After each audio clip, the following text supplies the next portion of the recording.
Estupendo, pues muchas gracias, consejero de Hacienda, por atender a Economía Digital en esta entrevista en nuestro plató, en nuestros estudios en Madrid.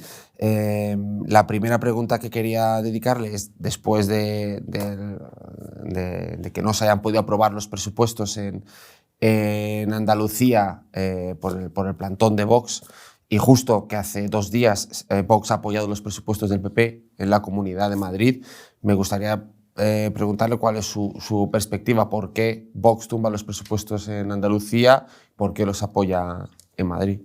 Bueno, lo primero, agradecer que me hayan dedicado este espacio para compartir pues, reflexiones sobre Andalucía, ¿no? En la cuestión de Vox, Vox ha planteado desde el primer momento, o desde hace ya algunos meses, que ellos entendían que la legislatura estaba agotada para ellos y que había que convocar elecciones sí o sí. Supongo que eso es la derivada a la que le lleva a defender que no era el momento de aprobar unos presupuestos y que eso era un elemento más que de alguna manera podía frenar los presupuestos. Nosotros hemos de reconocer, y creo que lo hemos hecho públicamente varias veces, que el llegar hasta este momento también ha sido gracias a PP y Ciudadanos en el gobierno, pero a Vox, que ha permitido apoyar presupuestos, apoyar la rebaja de impuestos, es decir, que ha dado un escenario en el que nos ha permitido que Andalucía pues, se haya convertido en eso, en una de las locomotoras de este país en la recuperación económica, ¿no? Es verdad que ellos han hecho referencia a que en ese análisis de los acuerdos que habíamos firmado con ellos entienden que no hemos cumplido. Nosotros, aquí tienen el documento que nosotros le hicimos llegar con cada una de las propuestas y las contestaciones. Hemos firmado 3 acuerdos presupuestarios. El primero era el de año 19-20 y en el año 20, cuando llegó el momento, decidieron volver a abrir un poco el melón de la negociación. No pusimos ningún problema porque entendíamos que si lo que proponían era bueno, no hay que ser tan estricto en las negociaciones. Se abrió un nuevo debate, se acordó un nuevo presupuesto y en el 21 igual. En total son 101 puntos. Nosotros entendemos que cumplidos o en ejecución están más del 90% de los acuerdos. Y creo que es, hombre, 101 y más del 90 creo que es suficiente como para no frenar el desarrollo económico de la comunidad. Y luego, además, cuando ves el acuerdo que han hecho con Madrid, que yo creo que ese es el camino, te das cuenta que han firmado 13 puntos, ¿no? O sea, nosotros cada año serían 33, más o menos, de media, 34. Pues bueno, yo creo que ahí, en ese sentido, nos hubiera gustado tener más comprensión o más capacidad de Vox de analizar el entorno, ver que en Andalucía tiene los mejores resultados, las mejores encuestas del resto de España y que ha sido ayudando al gobierno, votando a favor, exigiendo, pero a su vez también siendo parte de ese desarrollo. Y yo creo que eso es lo que quizá todo el mundo esperaba, ¿no? Y bueno, ellos en ese camino pues entienden que no es el momento y que ellos, su prioridad es que se convoquen elecciones. Y nosotros, el presidente, considera que nos votaron para estar 4 años y tenemos que intentar agotar la legislatura. En este sentido, viendo el papel de Vox, también si puede valorar el papel de Ciudadanos. Se ha comentado del grado de responsabilidad que tenía Ciudadanos dentro de la no aprobación de los presupuestos o del adelantamiento, del posible adelantamiento de elecciones. ¿Queda tocado el acuerdo con Ciudadanos de cara a este último tramo de legislatura o de cara al nuevo tramo de legislatura? ¿Sigue igual de fuerte? ¿Cómo valora esa posición? No, es verdad que ha habido unas filtraciones que en algún momento dado enturbieron las negociaciones y que podía parecer que eso era el motivo para que en un momento dado el Partido Socialista no apoyase los presupuestos. Yo creo que eso no responde a la verdad, porque hemos, en un primer documento que el Partido Socialista nos hizo llegar de 67 puntos, 45 estaban incorporados en el presupuesto. Luego trasladaron un segundo documento de los cuales de los 10, 5, incluso 6 se podrían aceptar, incluso el propio Vox. Yo creo que no hubiera sido difícil porque eran cosas que se podían perfectamente aceptar, ¿no? Nos hemos reunido 5 veces con ellos también. No sé si ustedes conocen negociaciones de otras formaciones políticas y otros gobiernos, comunidad autónoma o Estado, que se hayan reunido tantísimas veces con la oposición o con el socio que has tenido durante todo este tiempo. Y ellos decidieron que no querían apoyar, con lo cual la filtración en ningún caso ha sido la respuesta, porque oiga, nosotros le mandamos un correo el 16 de noviembre para retomar la 6ª reunión, para continuar en el avance. Ellos no contestaron, el 22 de noviembre lo vimos hacer, jamás han contestado a eso, ni siquiera para decir que no venían, ni siquiera han contestado, que yo creo que por educación por lo menos debes contestar, ¿no? Y eso, en lo que ha sido el funcionamiento interno del gobierno, no ha afectado. Nosotros, desde que llegamos, a los 2 o 3 meses, ya nadie preguntaba si el gobierno era 2 partes en un solo gobierno. Todo el mundo entendió que había un presidente, un vicepresidente, unos consejeros, que lo que eran los consejeros de los andaluces, y en base a eso trabajaban. Y yo creo que con esa colaboración, como digo, del partido Vox en muchas de las medidas que hemos adoptado, en algunos casos también con el apoyo de Unidas Podemos o del Partido Socialista, pero sobre todo intentando estar en ese equilibrio que debe ser el que lo más importante son las personas. Y yo creo que eso lo estamos haciendo y creo que lo hemos conseguido. ¿Y el PSOE, usted cree que ha tenido en algún momento voluntad de acuerdo para pactar los presupuestos? O sea, ¿hubo un momento en que era real esa posibilidad o no? Sí, cuando uno ve todo el análisis posterior, quizá le entran dudas de si se ha utilizado o no se ha utilizado la negociación para tener una visibilidad pública o no. Yo creo que de principio sí que había voluntad de llegar a un acuerdo, pero quizá elementos externos y Madrid o otras derivadas han limitado la posibilidad o la capacidad de decidir desde el punto de vista de Andalucía, porque si tú presentas un documento con 67 medidas, 45 están en los presupuestos, en algunos casos medidas multiplicadas por 10 veces, me explico. Incrementar la inversión en sanidad 40 millones, el presupuesto tenía 440. Entonces te resulta raro, ¿no? Y que luego presentas un nuevo documento de 10 puntos en el que hay 5 o 6 partes que también se pueden incorporar sin ninguna dificultad, y lo que pides es nuevo, que no aparecía en los documentos anteriores, parece que estás buscando la excusa para decir que no estás en ese acuerdo, ¿no? Entonces, bueno, ellos lo que está claro es que no han tenido voluntad de sacar adelante el presupuesto finalmente, no han querido o no han podido, ¿no? Tampoco soy yo quien debe hacer esa valoración, pero creo que lo que han hecho es, durante 37 años hubo parte de ese Partido Socialista que fue freno para la comunidad autónoma, porque hemos visto que en 3 años la comunidad crece en autónomos, en generación de empresas, en exportaciones, en captación de inversión extranjera, en número de trabajadores. Es decir, empezamos a liderar determinadas listas y eso no pasaba antes, y de nuevo con este proceso se convierte de nuevo en un freno de la recuperación de Andalucía, que no es que lo diga yo, que lo dicen ellos mismos en el documento que nos presentaron.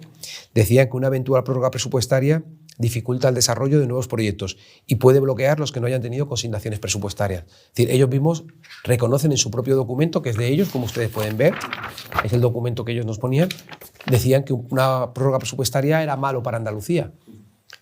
Te aprueban 45 de 67, 5 o 6 de 10, para una abstención, ni siquiera para un apoyo, para una simple abstención, y decides bloquear, has vuelto a poner el freno. Es decir, fuiste un problema durante muchísimos años de gobiernos anteriores, por lo que sabemos, por todos los casos que hemos conocido, y ahora que puedes decir de alguna manera perdón y vengo de manera diferente para hacer cosas diferentes y yo quiero ser una parte importante de Andalucía, vuelves a bloquear a los andaluces. Yo creo que eso la gente también lo ponderará y lo pondrá en una balanza cuando tenga el momento de decidir quiénes son los que apuestan por ellos y quiénes no. O sea, que hay como la injerencia que decía de Madrid, que se refiere a que ha tenido indicaciones por parte del partido o por parte del gobierno central o de Pedro Sánchez, que no haya querido, ¿no?, facilitar o que haya querido boicotear un poco ese sentido. Yo no lo sé. Lo que sí que conozco es que plantean sentarnos a negociar, empezamos a reunirnos en septiembre, en octubre, en noviembre, avanzamos en muchos de los puntos que dicen. Oye, soportando presiones, porque aquí, como yo digo, nos daban por la derecha, nos daban por la izquierda, con lo cual estábamos en el centro, que era lo importante, que son las personas, ¿no? Y cuando estás en el proceso final en el que tienes que tomar la decisión, de repente desapareces. Ya no contestas los correos, ya no tal. Pues la única explicación que puedo encontrar ahí es que alguien te dice que se acabó y que hasta aquí has llegado y que ya no te dejo seguir trabajando. Pero tienen que ser ellos los que den la respuesta. Lo que sé es que nosotros, la voluntad desde el día 13 de septiembre que empezamos hasta el mismo día del debate ha sido la misma. E incluso a nosotros nos molestó, o a mí me molestó, porque se llegó a insinuar que nosotros no habíamos roto la negociación, ¿no? Entonces yo aproveché un medio de comunicación que invitó y saqué los 2 correos, el del 16 de noviembre y el del 22 de noviembre. Dije, si hay algo posterior a esto, que ellos hayan intentado sentarse a negociar y nosotros no hayamos querido, yo estaré mintiendo y yo me voy, dimito. Fíjese la seguridad que tenía. Digo, si no es al contrario, me gustaría que la otra parte tomase alguna decisión. No ha habido ni siquiera respuesta a eso. Quiero decir que yo creo que nuestra voluntad ha estado clara, era lo que creíamos que era bueno para Andalucía, y ellos tendrán que explicar por qué motivo. No será porque el presupuesto no han criticado nada. Ellos querían incorporar más cosas, se han incorporado muchas cosas de las que ellos planteaban. Entonces, es una decisión política. Y si es una decisión política que han tomado ellos, no lo sé, nos habrían engañado entonces. Prefiero pensar que les han obligado de más arriba a decir que no a lo que ellos nos decían todo el día que podía ser que sí. Hablaba de la importancia ellos mismos reconocen el perjuicio de la prórroga presupuestaria. ¿Qué implica ahora? Porque en un momento tan delicado para la llegada de fondos europeos, para la aprobación de estos planes específicos, ¿qué implica esta prórroga presupuestaria? Pues es como un freno de mano al desarrollo económico. Yo lo explico con un ejemplo para intentar que todo el mundo que nos ve sea capaz de trasladar el mensaje. Tenemos una empresa con solvencia, con seguridad, con estabilidad y con un trabajador que tiene un contrato indefinido. Ese trabajador se puede plantear si cambia el coche, si hace una obra en su casa, si puede comprar un apartamento, frente al trabajador que está en una empresa que no tiene seguridad, tiene estabilidad. Estamos todo el día con el run run de si puede haber elecciones y además su contrato se renueva mes a mes. Este no puede mirar con perspectiva de futuro, este sí. Entonces, una prórroga presupuestaria es esto, es estar prácticamente mes a mes retocando los presupuestos en vez de centrarnos en lo realmente importante, que es en ejecutar 5.899 millones de euros de fondos europeos, que imagínense la dificultad, y todos saben la dificultad que tiene de gestión administrativa y burocrática, tanto como que el Gobierno de España saben que de los Next Generation, según el informe de la AIREF, en la página 132, dice que solamente se han ejecutado 104 millones de euros, de más de 20.000 millones de euros. 104. Quiero decir, el reto no es menor, pero nosotros estábamos convencidos que lo podíamos asumir. No hacer eso o poner dificultades a esto, que no es quitarle fuerza al gobierno, de verdad, es restarle oportunidades a los ciudadanos. Es lo que yo no entiendo por qué, incluso por el propio Gobierno de España. Si nosotros ejecutamos bien, al final eso consolida a nivel nacional. Si Andalucía está haciendo las cosas mejor, si tenemos más autónomos, al final los autónomos de Andalucía son los autónomos de España. Si en Andalucía cumplimos las reglas fiscales en el presupuesto, eso ayuda a que otros que no cumplen se quede difuminado el efecto de no cumplir, porque además Andalucía somos el 18% de España. Quiero decir que nuestros números compensan, los positivos de Andalucía compensan los negativos de otras muchas comunidades que por su tamaño y por su volumen pues no llegan al tema de Andalucía. Entonces, que yo creo que a Andalucía interesa que vaya bien. Otra cosa es que tú políticamente pienses que no te vaya bien si a Andalucía le va bien porque tus análisis políticos te hagan hacer otras derivadas. Pero aquí no estamos para los análisis políticos, estamos para los análisis de la ciudadanía, del crecimiento, del país, de todo, ¿no? Sí, porque antes me salto un poco el guión que teníamos precisamente para llegar a una pregunta que teníamos al final que sí que parece esta antigua rivalidad, y eso es una valoración personal, que había, digamos, del motor económico entre Madrid y Cataluña, que siempre se había puesto ahí, como parece que Madrid ya va por libre y ahora realmente es Andalucía la que empieza como casi a competir tete a tete con Cataluña, ¿no? Tanto, vamos, de inversiones económicas como de propuesta cultural. Entonces, lo que antes era fácil, ¿no? Ver solo un monstruo, ¿no? Un solo demonio que estaba aquí en la meseta, de repente, para ciertas intenciones periféricas, pues parece que Andalucía también se está creciendo como una potente rival, ¿no? Segura que atribuible a la política económica claramente diferente, ¿no? Exactamente. Lo primero es, somos los primeros en autónomos de España, más de 560.000 autónomos, por ejemplo. 1 de cada 5 puestos de trabajo que se crean en España se crean en Andalucía. En transmisión de inmuebles somos los primeros de España. En exportaciones, los segundos, los terceros, como dice, con Cataluña. En creación de empresas superamos a Cataluña. Es decir, al final, cuando hace uno el análisis general, nos damos cuenta que Andalucía, que está gobernado durante 37 años por un partido, no tenía por qué ser siempre la cola de todos los rankings. Se ha demostrado en 3 años que Andalucía puede ser líder, porque Andalucía tiene... Claro, es que somos 8,5 millones, que somos más grandes que 13 países de la Unión Europea. Somos como Portugal tumbada prácticamente, apenas tenemos una pequeña diferencia de ciudadanos. Otro dato, a Andalucía en el año 19 y 20 han llegado 80.000 personas que libremente han elegido venir a Andalucía a vivir, porque han visto en Andalucía oportunidades.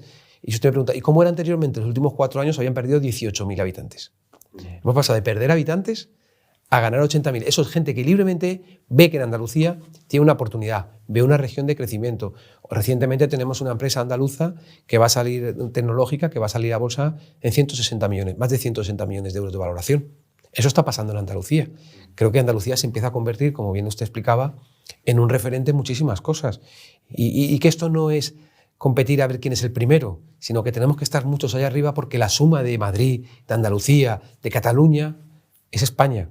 Y nos permite ayudar, si algunas comunidades estamos mejor ahora, a otras comunidades que estén pasando más dificultades. Que yo creo que al final eso es el concepto también de solidaridad que recoge la Constitución española. Antes de pasar la palabra a Sergio, una última pregunta por mi parte. Hablaba usted que las elecciones son competencia del presidente de Andalucía, en este caso las elecciones andaluzas, pero que fiscalmente o a la hora de poder aprobar un presupuesto para 2023 sería mejor en junio que en octubre. ¿Eso es así? ¿Cuáles son las perspectivas o el mejor plan desde un punto de vista fiscal o económico? Claro. A mí me preguntaba, la situación de las elecciones, el presidente tiene claro que quiere agotar la legislatura. Eso ha sido un objetivo que él marcó desde hace ya algunos meses, cuando se produjo todo el ruido en España de la situación, que comparte con el vicepresidente, que quizás esas son las mayores diferencias con Vox. Y me preguntaban, pero desde el punto de vista de la gestión puramente de la Consejería de Hacienda, pues si me preguntan a mí puramente, sin más análisis de otro tipo, es solamente de la gestión económico-financiera. Si nos vamos a octubre-noviembre para las elecciones, no tendríamos presupuesto hasta marzo o abril.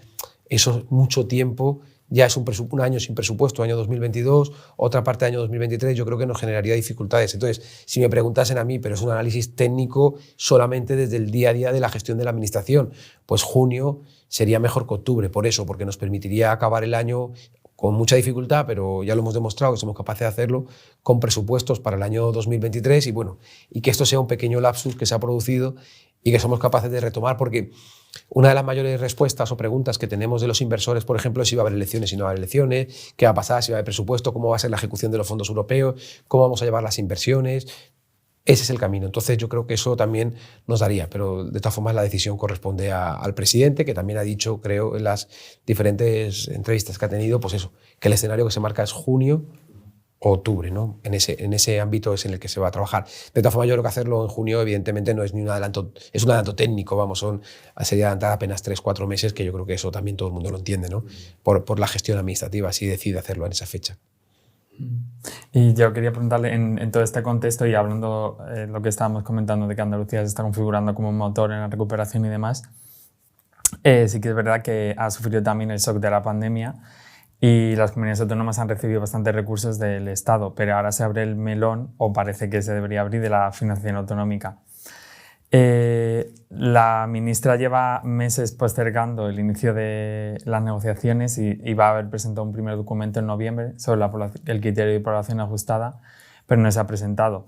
No sé qué esperan ustedes de la reforma y qué criterios creen que debe primar en la misma. Yo lo primero, en cuanto a la reforma del sistema de financiación, creo que la primera derivada que tenemos que tener es, yo quiero una reforma como la del 2002, en vez de como la del 2009. Y usted mira, ¿pero por qué? La del 2002 la votó el 93% del Parlamento. La del 2009 la votó el 51%, es decir, Partido Socialista, Esquerra Republicana con la abstención del PNV. Ya demuestra la voluntad de una de consenso y la voluntad de otra.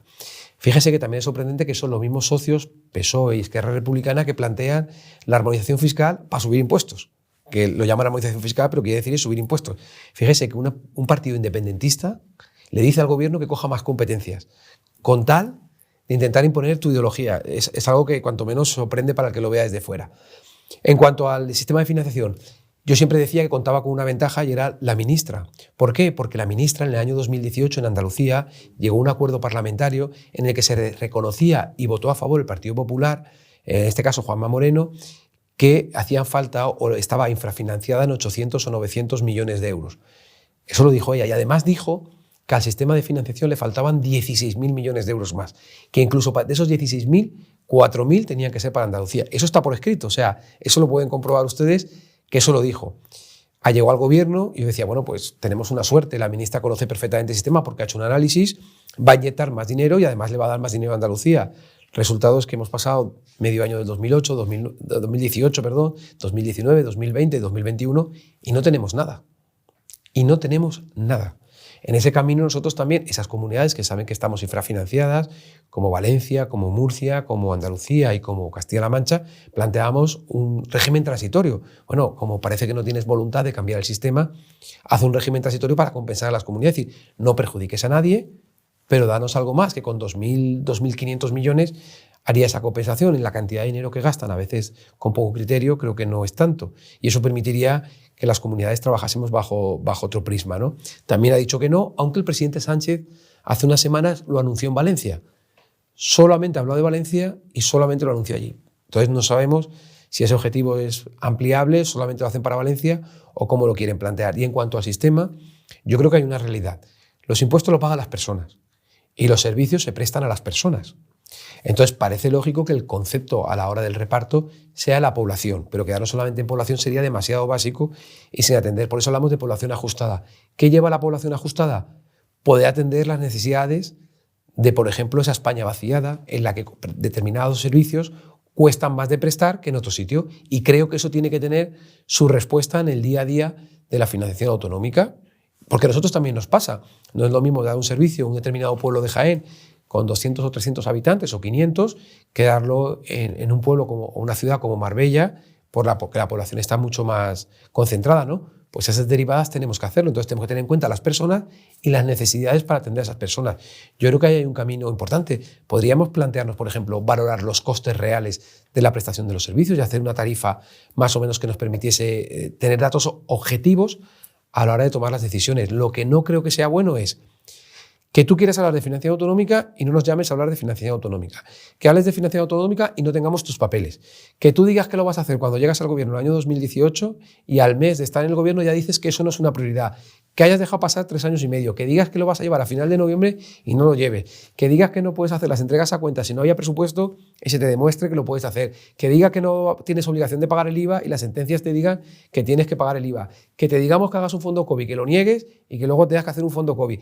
Que tú reconozcas en tu documento presupuestario que mandas a Bruselas, en la página 45, que hay unos gastos consolidados COVID en sanidad y educación en las comunidades autónomas, que la AIREF diga que un 40% es un gasto COVID que se consolida y que tenemos que atender, y tú, sin embargo, no quieres hacer un fondo COVID para el año 2022. Y además te quedes con el 88% del déficit limitando la capacidad de las comunidades autónomas.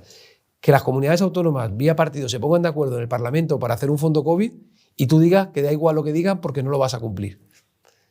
Creo que hay un error ahí. Nosotros, los políticos, estamos para cumplir los acuerdos y los consensos y tenemos que respetarlos, nos gusten más o nos gusten menos. A nosotros nos han tumbado el presupuesto. ¿Se imaginan que yo mañana dijese, me da igual que lo hayan tumbado? Nosotros el presupuesto lo vamos a poner en marcha. Diría, oiga, pero entonces usted se salta todas las reglas y eso no es democracia. Entonces yo creo que ahí la ministra tiene que tener una profunda reflexión en relación a lo que dice y hace, porque creo que perjudica al conjunto. La imagen de España no la perjudica y yo creo que eso tenemos que... Bueno, yo creo que hay otras vías para ser capaz de llegar a acuerdos y consensos e intentar estar donde tenemos que estar, ¿no? Y bueno, la ministra comenta que aunque va aplazándolo, que en su voluntad está el alcanzar un consenso, pero sí que es verdad que se forman como diferentes bloques autonómicos, tampoco hay un consenso unánime dentro de los partidos. El sábado pasado todos los consejeros de Hacienda del Partido Popular os reunisteis. Y no sé si allí llegasteis a un consenso, ¿veis que hay un criterio unánime dentro del Partido Popular o todavía queda por limar? ¿Y cuáles serían esos puntos clave que reivindica el Partido Popular? Sí, pero no piense el Partido Popular. Yo creo que esto está demostrando que hay posiciones claro que hay diferencias. La realidad de Castilla y León, siendo la comunidad autónoma con más territorio frente a Andalucía, que tenemos la segunda de más territorio con muy poquita diferencia, pero con una diferencia enorme en cuanto a habitantes, conlleva un incremento de costes que tenemos que reconocer, que nosotros no le planteamos que eso no sea así. Por eso se habla de población y del concepto ajustada. Es decir, no es fácil, por supuesto que no es fácil, hablamos de dinero, pero creo que si no te sientas a hablar, no abres el debate generoso, sensato, coherente, respetando todas las posiciones, es difícil que tú, bajo la imposición, consigas llegar a un acuerdo. Por eso he dicho que yo no quiero el acuerdo del año 2009 en el que lo votó el 51%. En ese camino, ¿qué tenemos que hablar? De la población ajustada, del coste de los servicios, de otras variables, como por ejemplo el índice de competitividad, que lo tienen limitado y que perjudica a comunidades, y eso, a esas comunidades que le resta, como por ejemplo Madrid, no significaría que le estuviese quitando dinero al resto de las comunidades. La propia ministra ha dicho que el sistema hay que dotarlo de más recursos. Y alguien dice, ¿y por qué? ¿Esto siempre? No. Porque de los 4 pilares básicos del estado de bienestar de este país, sanidad, educación y políticas sociales, junto con las pensiones, 3 lo asumen las comunidades autónomas. Entonces, igual que nosotros tenemos que asumir obligaciones con el Estado y tenemos que ver ese análisis de las pensiones, el Estado también tiene que ver que la sanidad cada día es más costosa, porque vivimos más años, porque hay mejores tratamientos, pero más caros. La educación, cada vez que se toma una decisión, lo pagan las comunidades autónomas. Y cada vez que se toma una decisión en dependencia, el Estado sigue sin cubrir ese 50% de la dependencia que se comprometió a asumir. Entonces hay que sentarse, reflexionar, hablar, y no es fácil. Pero por darle patada hacia adelante no se va a arreglar. Creo que es necesario que asuma esa responsabilidad, que nos sentemos y que no lo impongan. Que lo hablemos, que creo que sale bastante mejor en un acuerdo. Dicen más vale un mal acuerdo que un buen juicio, ¿no? Pues yo creo que ella lo que tiene que intentar es llegar a ese acuerdo, y yo creo que se encontraría con que hay mejor voluntad de la que ella intenta defender, aunque haya diferencias. Pero es que, claro, es que España es diferente. O sea, somos un país con comunidades autónomas y no es lo mismo la situación de Cádiz que la situación de La Coruña, no es la misma situación de La Coruña que la situación de Barcelona, que seguro que no es la misma que la situación de Teruel. Y todos tenemos que ser generosos en ese camino. Y con esta patada hacia adelante que consideráis que está dando la ministra, ¿veis indicios de que el gobierno puede estar negociando bilateralmente con Cataluña o algunas otras regiones? Porque la ministra comenta siempre que se ha estado reuniendo en los últimos meses con todas las comunidades autónomas. Y eso no es verdad. Para abordar esto. No sé si cree que hay un peligro de que se negocie bilateralmente. Por eso, en 2009. Claro, por eso hemos dicho que queremos que la negociación tenga el 93% de los apoyos. Por eso, en el documento que hicimos los consejeros, buscábamos, lo primero que tienes que buscar es lo que estamos de acuerdo. Y estamos de acuerdo en ese reconocimiento de la población, pero también teniendo en cuenta el incremento de los costes que representa la dispersión, el envejecimiento, la población que puedas tener por mayores de 65 años. Y hay muchas variables que hoy en día, gracias a Dios, se pueden medir y nos puede permitir valorar. Pero también nos oponíamos frontalmente a la bilateralidad de la negociación de los españoles. No olvidemos que este dinero lo pagan los españoles. Se lo ingresan al Estado, y el Estado, que cuando oyen a la ministra parece que nos está dando algo, no. Es que eso lo pagan los madrileños, los andaluces, los valencianos. Es que es de la comunidad autónoma. No, ella no está dando nada. De hecho, el País Vasco o Navarra tiene un régimen al revés. Recauda la comunidad autónoma y luego le da al Estado. Ustedes entenderían que dijera País Vasco. No, es que nosotros le estamos dando al gobierno de España. No, el acuerdo es el reparto, no estás dando nada especial. Y luego hay otras derivadas en la financiación autonómica. No solo es financiación autonómica. Por ejemplo, ustedes han conocido que se planteaba 1.700 millones para el aeropuerto de Barcelona, del Prat, ¿no? Eso, imagínense lo que significa en inversión, en generación de empleo, en oportunidades de actividad económica. Y eso no está en la financiación autonómica. Queremos que todas esas cuestiones que afectan a la financiación de las comunidades autónomas de manera directa o indirecta también sean tenidas en cuenta. Yo creo que hay muchos más elementos que suman. O cuando se crea un fondo COVID, que se reparta con criterios objetivos, que no resulta que nos perjudiquen a algunas comunidades cada vez que se hace un reparto simplemente porque después de 37 años no están en el gobierno los mismos que estaban antes, ¿no? Quiero decir que no todo lo cedemos entra en la financiación autonómica. Hay muchas partidas en el camino que también afectan. Ha comentado el tema de la armonización fiscal, y hoy la ministra ha vuelto a cargar contra la política de bajos impuestos del Partido Popular, sobre todo contra la Comunidad de Madrid, a la que acusa reiteradamente de llevar a cabo una práctica de dumping fiscal. E incluso yo creo que alguna vez lo ha insinuado sobre Andalucía también. No sé cómo ven ustedes este punto y si temen cómo pueden batallar esa pretendida armonización fiscal. Bueno, en primer lugar, defendiendo nuestra autonomía. Y si hace falta ir a los tribunales, ya se le ha ganado alguna vez al Gobierno de España, por ejemplo el IVA, al Reino de España por el empecinamiento de la ministra de defender cosas que no tenían fundamentos, ¿no? Incluso en algunos casos haciendo referencia a informes de la abogacía que luego no eran tales y se tuvieron que pedir a posteriori, etc., ¿no? Ellos tienen una política y es gasto mucho, da igual el déficit y todo lo soluciono cobrándole más impuestos a los españoles. Es respetable, los españoles tienen que decidir con su voto, pero hay otras personas que pensamos que no es necesario, que se puede bajar impuestos, no quitar, bajar, controlando el gasto público. Y usted me dirá, ¿y eso cómo lo reflejaría? Pues mire, yo le diría, en el año 96 a 2004, con esas políticas que no solamente es bajar impuestos, que eso es muy fácil, lo podría hacer cualquiera, sino simplificando. En Andalucía vamos a por el tercer decreto de simplificación, de reducción de trabas administrativas y burocráticas.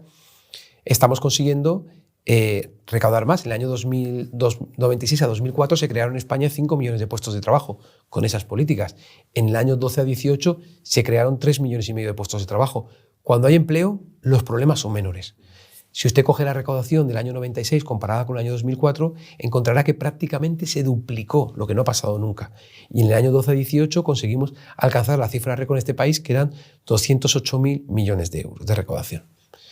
O sea, en Andalucía quitamos el impuesto de sucesiones y donaciones y rebajamos el impuesto de la renta, transmisiones, en la primera vez en el año 2019 y recaudamos 600 millones de euros más en el impuesto de la renta a las personas físicas y ganamos 119.000 contribuyentes.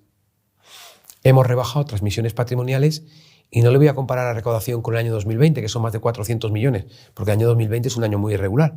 Con el año 2019 estamos recaudando 130 millones más de lo que recaudábamos en el año 2019, a pesar de haber bajado del 10, 9 y 8 al 7, al 6 e incluso al 3,5 para la España vaciada. O sea, imagínense el esfuerzo para que el que se compre una casa hasta 150.000 euros en un pueblo pequeño, hasta 3.000 habitantes, solamente pague el 3,5. Es decir, pague una cantidad muy, muy pequeña para que pueda potenciar esa compra con obra, con lo que consideren, ¿no? Esas son políticas, pero no es de derechas o de izquierdas, por mucho que lo diga ella. Es de buenos o malos gestores. Me explico. Portugal gobierna a la izquierda con algo parecido a lo que sería Podemos y baja impuestos. En Portugal tienen impuesto de patrimonio, el impuesto de transmisiones patrimoniales no llega al 6% y está gobernado por la izquierda. Macron en Francia, en su paquete fiscal de 100.000 millones, 25.000 son bajadas de impuestos y Mario Draghi en Italia ha dicho que va a bajar todos los impuestos. Ellos prometen subir a lo que ellos llaman ricos, que es mentira, porque en España no hay tanta gente con esa capacidad. Al final lo estamos pagando todos, porque el impuesto sobre hidrocarburos, o el impuesto sobre el plástico, o el impuesto de los que ellos hacen tantas referencias, al final lo acaban pagando todos los ciudadanos. Y esos impuestos que han inventado, en vez de esperar a esa armonización europea, llámese la tasa tecnológica o el impuesto sobre transacciones financieras, la tasa Tobin, resulta que no están recaudando en algunos casos ni el 20% de lo que estaba previsto. Quiero decir que hablan de mucho discurso que solamente acaban compensando cuando los impuestos los pagamos todos. La gran mayoría, los que están entre 20.000 euros y 50.000, 60.000, 80.000, esa gran mayoría es la que permite que con un incremento de la exigencia del impuesto tengamos lo otro. Pero yo creo que es más importante aumentar las bases, conseguir que haya más gente que pueda pagar impuestos porque tiene contribuyentes. Fíjese, si usted se va a la enmienda a la totalidad del Partido Socialista en Andalucía, dice que en Andalucía se ha subido la presión fiscal. Y es verdad, bajando impuestos. ¿Por qué? Porque nuestra recaudación en relación con el PIB ha subido. Porque hay más gente trabajando. Porque hay gente ganando más dinero. Y cuando tú ganas más, pagas más. Pero no porque le subas el tipo, sino porque al ganar más, tener más base, cuando multiplicas por el tipo sale una cantidad mayor. Esa es la diferencia. Eso es lo que nos estamos jugando en este país. Si la clave es más impuestos como solución a la falta de capacidad, oiga, tienen un gobierno el más amplio. Se inventan partidas para dar dinero que alguien lo paga y lo pagamos nosotros con los impuestos. Frente a eso, miren, en Andalucía ya no hay 750 millones de sentencias. Ya en Andalucía no tenemos tranvías parados y ejes ferroviarios construidos o a medio construir que costaron más de 650 millones de euros que no estaban en marcha. Ya no tenemos un estadio de la Cartuja que se invirtió casi 240 millones entre la obra y los arreglos y estaba cerrado cuando llegamos. Supuestamente no se podía utilizar y se van a celebrar más de 20 acontecimientos deportivos con una inversión muy pequeña para ponerlo en marcha. Nosotros en Andalucía, gracias a la gestión, ahorramos 100 millones de euros en el pago de intereses de la deuda porque hemos reducido la deuda. O nosotros en Andalucía vamos a ahorrar más de 40 millones de euros, por ejemplo, en la energía, en luz, por haber hecho un acuerdo previo con una tarifa plana. Eso es la diferencia. Ellos crean comisiones para poner más impuestos y no crean ninguna comisión para reducir el gasto público y el gasto superfluo, que seguro que lo tenemos, porque es nosotros que vamos con esa conciencia de ahorro y, sin embargo, pues tenemos todavía capacidad de mejora. Pues imagínese este gobierno que tiene unos gobiernos más amplios de ministerios, etcétera, que son cosas simbólicas, que es verdad que no por eso solamente consigues reducir la deuda, pero mandas un gesto a todo el mundo. A partir de ahí, toda la estructura que tienes por debajo entiende que tu mensaje es el dinero público es sagrado, el céntimo es sagrado, trabajemos para ello. Ese es el objetivo. Hablaba precisamente de esto. La economía andaluza va muy bien, pero el otro día, por ejemplo, nosotros publicábamos que los economistas sí que advertían de que la política económica del PSOE, del gobierno central del PSOE y Podemos, estaba no solo ahuyentando inversiones a nivel nacional, sino también provocando ya fugas de capitales. Hablaba de Portugal. Portugal está atrayendo patrimonios, no solo altos patrimonios, sino incluso pensionistas pensando irse a Portugal. Entonces, ¿ustedes lo están notando? ¿Andalucía están notando también ese retraimiento por parte de inversores o patrimonios debido al temor a esa reforma fiscal que puede hacer el gobierno o a esos planes más positivos?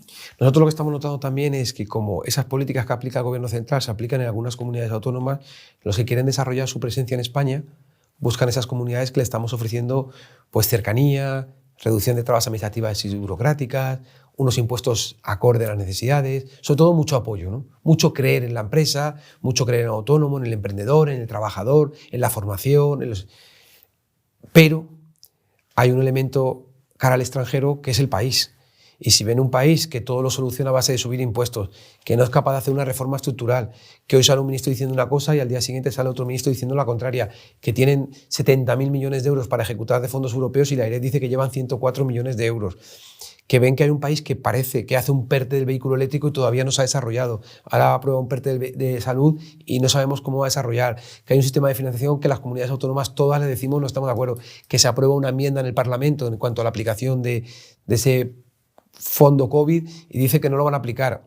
Yo les pregunto, ¿ustedes invertirían en un país? Porque nosotros estamos aquí y creemos en nuestro país, pero si ustedes viesen eso en Portugal, ¿ustedes irían a Portugal a invertir? Cuando tú ves tanta inestabilidad, tanta inseguridad, tanto choque, tanto conflicto, tantas decisiones subjetivas y no objetivas, ustedes eso no lo verían como un sitio de referencia y eso nos está privando de poder captar inversiones, de poder generar empleo y de poder generar actividad económica. El presidente Sánchez se ha encontrado con 70.000 millones de euros ahí puestos encima de la mesa. Eso no se puede perder. Y ha pasado un año prácticamente en blanco. El otro día, recientemente, saben que un director general de la Comisión Europea ha salido diciendo que España es el peor país en la gestión de los fondos europeos y además ha dicho que es un poco sorprendente que España no sepa hacer dos cosas a la vez. Lo ha dicho un director general de la Comisión Europea. A mí como español no me gusta que digan eso de mi país, ni creo que los españoles seamos así. Entonces el gobierno, que es el representante nuestro en Bruselas, tendría que hacer una reflexión interna y darse cuenta que ese camino que está tomando nos lleva a un camino muy malo. Y cada vez que vemos una revisión del Banco de España, de la AREF, de Funcas, del BBVA, de la OCDE reciente, nos baja de un crecimiento del 6,5, 7 a un 4,8, 4,6, 4,5. Estamos hablando de una reducción del crecimiento muy alta. O sea, un elemento para preocuparse de una manera muy importante. ¿Qué pasaría si esas 2, 3, 4 comunidades autónomas que estamos tirando del carro ahora mismo de una manera potente se frenase también? Estaríamos hablando de un escenario totalmente distinto. Entonces yo le pediría que hagan una cierta reflexión y que busquen cambiar igual que ha cambiado a todos los ministros prácticamente, que haga una reflexión también y que cambie alguna de sus políticas. Que escuche más. Yo creo que la clave es escuchar.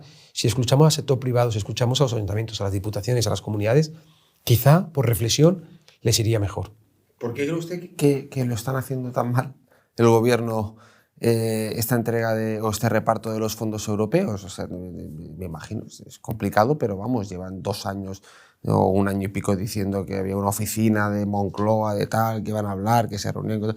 ¿Por qué? ¿A qué atribuye usted esta parálisis, esta mal gestión tan descarada por parte del gobierno de los fondos europeos? Es difícil. Usted lo ha dicho y creo que esa es la palabra que hay que empezar, ¿no? Es difícil. También es complicado hacerlo peor. Me explico. Cuando tú pones la ideología en vez de la gestión por encima, te encuentras con proyectos como lo que están haciendo en materia de los Next Generation. Y me explico. No ha habido cogobernanza. Las comunidades autónomas no podemos participar en gran parte de este proceso. Nos imponen las convocatorias, los plazos de apertura, los plazos de cierre y nos dejan muy poco margen en la decisión final. Se habló que se iba a hacer un régimen de control, unas aplicaciones informáticas. Eso nos convocaron en agosto, el 1 o el 2 de agosto. Ha terminado noviembre, que dijeron que en noviembre estaría, ya era tarde en noviembre, pero bueno, seguimos sin la aplicación, sin ese control, por ejemplo. Y encontramos medidas como, por ejemplo, 1 millón de euros para los autores para que puedan internacionalizar su formación. ¿De verdad alguien cree que los autores literarios con 1 millón de euros mejoran? Y sobre todo, ¿eso es lo que dice Europa, que utilicemos ese dinero para transformar? ¿Eso transforma este país? O, por ejemplo, dicen, no, educación de 0 a 3 años. Europa nos dice, oye, quiero que trabajéis la conciliación, quiero favorecer el acceso de la mujer al mercado laboral, quiero favorecer que el marido y la mujer puedan trabajar y a la vez puedan conciliar. Vale, vamos a potenciar la educación de 0 a 3 años. E imponen que tiene que ser educación de 0 a 3 años pública. Eso no lo dice Bruselas. Eso lo está imponiendo su ideología. Y dices, oye, pero vamos a explicárselo para que vean. En Andalucía, el 20% de las plazas en la pública y en la concertada están libres, porque está cayendo la natalidad. Si creamos más plazas, vamos a cerrar otros centros, nos vamos a encontrar con edificios vacíos. Y va a ser un plan E, que eso ya lo hemos vivido. Y le digo más. Además es sorprendente que defiendan una cosa y hagan justo la contraria. Si usted me pregunta cuántas escuelas de 0 a 3 años hay en Andalucía, hay más de 2.100. Si me pregunta cuántas son de la Junta, 37 años de gobierno socialista, hay 140 aproximadamente. 2.100, 140. Hay otras 350, casi 400, que son de los ayuntamientos. El 75% son privadas concertadas. O sea, ustedes cuando estaban aquí hacían una cosa. Ahora se van allí y nos quieren imponer. Decimos, oye, no, vamos a trabajar esos 122 millones de euros en la educación de 0 a 3 y vamos a pensar cómo lo hacemos. Pero no me impongas el socialismo obligatorio, no me impongas lo que tú dices pero no haces, no defiendas la educación pública y lleves a tus niños a los coles privados. Es decir, hagámoslo de verdad y sobre todo, si hay un sistema que ahora mismo tiene más plazas disponibles que capacidad para captar, porque la población no crece al ritmo que nos gustaría a todos, si creamos 20 y tantas mil plazas más, vamos a poner en riesgo pues, las plazas públicas que tenemos y las plazas privadas. Estamos poniendo en riesgo a 15.000 trabajadores. Estamos poniendo en riesgo pues, a 1.500, 2.000, 2.500 empresarios o empresarias que han montado esto con la máxima ilusión. ¿Le parece lógico? Pues eso es el problema, que cuando tu ideología te lleva a la imposición de lo tuyo en vez de lo mejor para todos, es cuando encontramos eso. La ideología no debe ser por encima de todo. Yo creo que tenemos que ser capaces de trabajar lo mejor para los ciudadanos. Antes hablaba de ese movimiento de empresas o de patrimonios. En estos 2 años largos que llevan gobernando en Andalucía, ¿han notado esa atracción de empresas por autonomías gobernadas por la izquierda o por el independentismo, como es Cataluña, como es Valencia, por ejemplo? ¿Han notado ese flujo hacia Andalucía? No tenemos el análisis de dónde vienen, eso no lo hemos hecho. Lo que sí que sabemos es que en el año 2019 ganamos 119.000 contribuyentes. Es un dato objetivo de la base de datos de la agencia tributaria. La primera vez que llega un gobierno que lo primero que hace es una rebaja fiscal, un decreto de simplificación, aprobar un presupuesto, cumplir las reglas fiscales. Recuerde que en el año 2018, que entonces era consejera de Hacienda la actual ministra, Andalucía fue la única comunidad autónoma de España que no cumplió ninguna de las reglas fiscales. Ninguna. En el año 2019 fuimos la única comunidad autónoma que cumplió todas las reglas fiscales.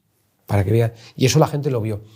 A eso le sumamos que si hacemos un análisis de población en el año 19 y 20, Andalucía ha venido 80.000 personas nuevas libremente a vivir. Eso no había pasado antes, al revés. Si cogemos los años anteriores, se habían perdido 18.000 habitantes en Andalucía.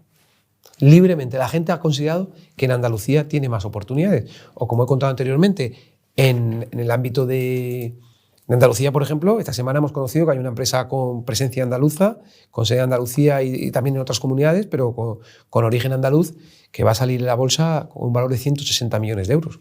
Eso es lo que está pasando. Están pasando cosas en Andalucía. Están creciendo empresas de carácter tecnológico, de carácter agrotech, que están convirtiéndose en referentes y en vectores y en sectores de referencia para el resto del territorio nacional. Entonces, eso está provocando la atracción de talento, la atracción de gente que quiere trabajar y, en consecuencia, también la atracción de empresas. Sergio, tenías un... Sí, yo quería preguntarle por el tema de Abengoa. Sí. Hay cierta preocupación, ¿no? Yo quería preguntarles directamente si se va a dejar caer y cómo se puede recapitalizar o salvar esta compañía, que, sobre todo de cara al tema de los puestos de trabajo y demás. Abengoa es una empresa tecnológica con sede en Andalucía que ha sido un referente, que ha tenido problemas de gestión, por eso tiene la situación en la que está, ¿no? Y en la cual a nosotros en un momento dado nos plantearon la posibilidad de apoyar con 20 millones de euros en un proyecto de 500 millones de euros. Nosotros explicamos que el procedimiento legal que existía en Andalucía, por todos los antecedentes que el Partido Socialista tuvo, llegó un momento que cortó cualquier vía de apoyo directo como ellos planteaban a las empresas, lo cortó el Partido Socialista. Y entonces explicamos que de esa fórmula no podíamos. El gobierno de España incluso quiso plantear la responsabilidad de la comunidad autónoma sobre esa decisión, cuando, hombre, en un proyecto de 500 millones de euros que falten 20, no parece muy lógico que sea suficiente para que se caiga un proyecto de 500 millones, pero el gobierno de España no ha hecho ninguna aportación. Nos criticaron, nos dijeron que era nuestra culpa, pero ellos no hicieron aportación. Nosotros estuvimos trabajando con la compañía también, buscando una parte de viabilidad o de desarrollo, y incluso había una posibilidad que era llevar una proposición de ley al Parlamento, una ley de lectura única con todas las formaciones políticas, y algunas de esas formaciones políticas vinculadas al gobierno central no quisieron estar. O sea, una fórmula que era: no hay ley, hagamos algo que sea una ley. Pero para hacerlo rápido y poder dar respuesta, tienen que estar de acuerdo todas las formaciones políticas. Por los que critican, resulta que dijeron que no. Quiero decir que entonces nosotros ahí con Abengoa tenemos la limitación de todos los procesos. Abengoa es una empresa que en todo lo que son proyectos de I+D+I, todo lo que hemos podido ayudar en tema de proyectos europeos y demás, se ha hecho, pero su problema yo creo que lo están intentando arreglar en ese proceso concursal, en ese proceso de estructuración, pues analizando los gastos, analizando los ingresos, analizando las partes que pueden y buscando la financiación en la parte que corresponda, ¿no? Y ahí el gobierno de España, que tiene los ICO y que tiene otra serie de habilidades, pues yo creo que es el que tiene que trabajar porque es el que le corresponde, ¿no? No creo que responsabilizar a la comunidad autónoma sea el problema.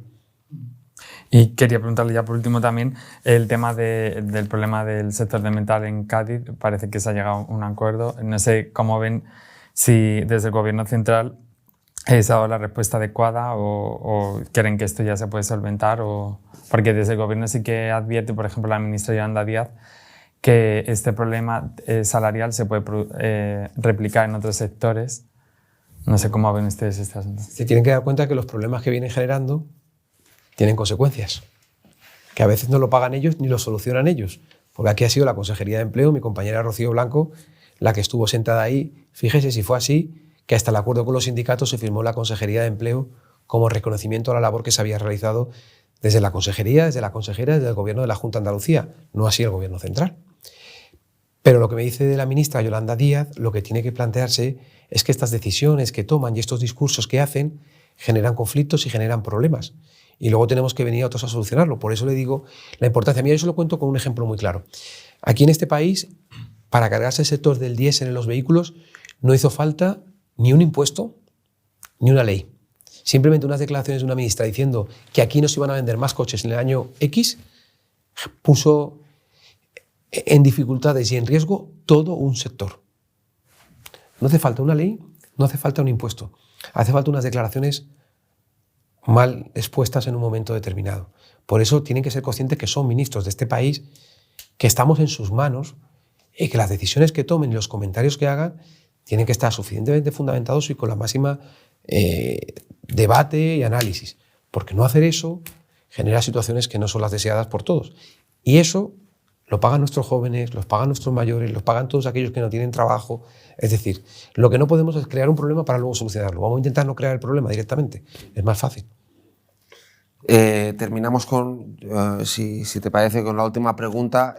Cuando Juanma Moreno ganó las elecciones en Andalucía hace unos años, casi como que había una sensación como de interinidad, como que había llegado el gobierno del Partido Popular casi por carambola, por un fallo de la izquierda.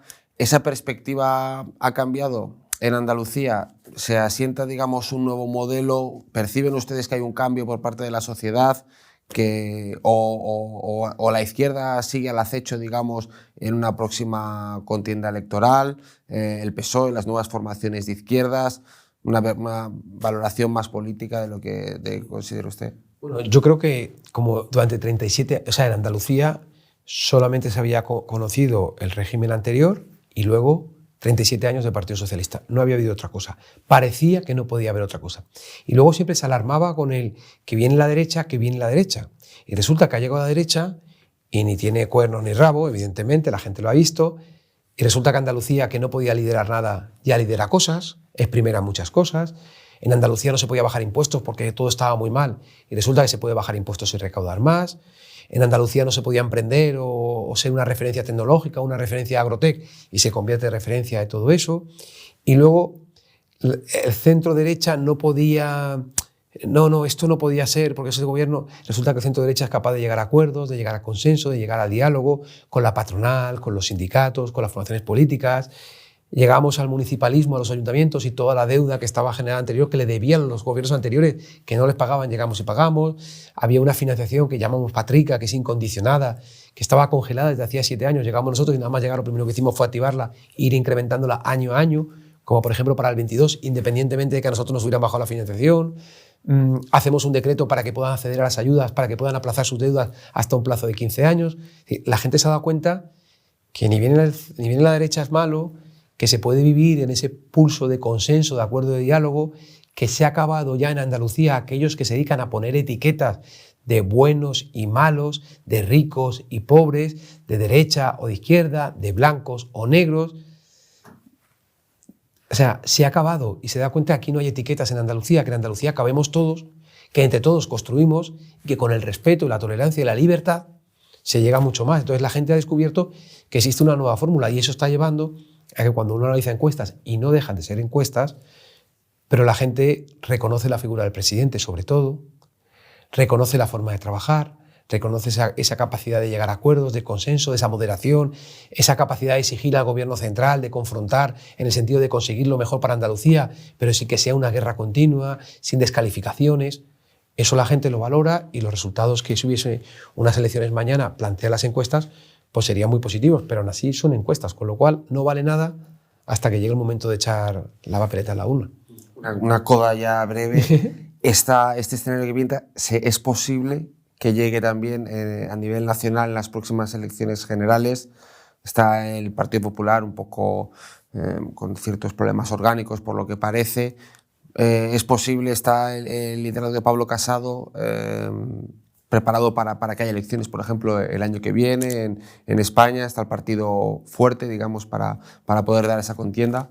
Yo creo que sí, yo creo que se está demostrando que el presidente Casado está preparado para ser presidente de todos los españoles, que detrás tiene un equipo suficientemente potente y fuerte.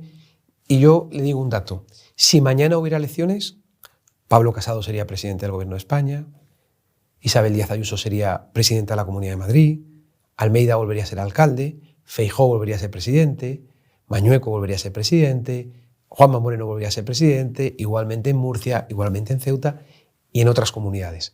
Con lo cual, independientemente de las diferencias que se puedan producir en el ámbito interno de cualquier partido, porque somos personas y no todos opinamos lo mismo y tenemos y debemos mostrar nuestras diferencias para llegar a esos acuerdos y esos consensos que reflejen a la gran mayoría, creo que lo que nadie discute a día de hoy es que el partido está preparado y, sobre todo, creo que España necesita. Y no porque siempre tengamos que venir a arreglar los problemas, sino porque creo que realmente detrás de todo esto hay un proyecto muy ilusionante para los ciudadanos, un proyecto de libertad, un proyecto de simplificación, un proyecto de una mejora y transformación de la administración, de transformación de la economía, de trabajar otra serie de variables, de creer en las universidades, de la formación, es decir, una posibilidad de cambiar este país para que en este entorno europeo en el que está ahora mismo en duda nos podamos convertir en ese país que sea una referencia y del que sentirnos orgullosos y que nunca más un director general de la Comisión Europea vuelva a decir de nuestro país que no sabemos hacer dos cosas a la vez. A nosotros lo que nos gusta es cuando dicen España se crea empleo, España se crea actividad económica, España puede ser el Silicon Valley americano, puede ser el referente europeo de las políticas de toda Latinoamérica. Creo que tenemos esa oportunidad y ese proyecto ilusionante que traslada el presidente, que traslada la presidenta de Madrid, o el presidente Feijóo, o el presidente Juanma Moreno, yo creo que eso es lo que la gente está viendo y por lo que la gente se está ilusionando con un proyecto del centro derecha para este país, ¿no? Pues nada, muchísimas gracias. Muchísimas gracias por invitarnos y a su disposición siempre que quieran. Vale, gracias. Muchas gracias.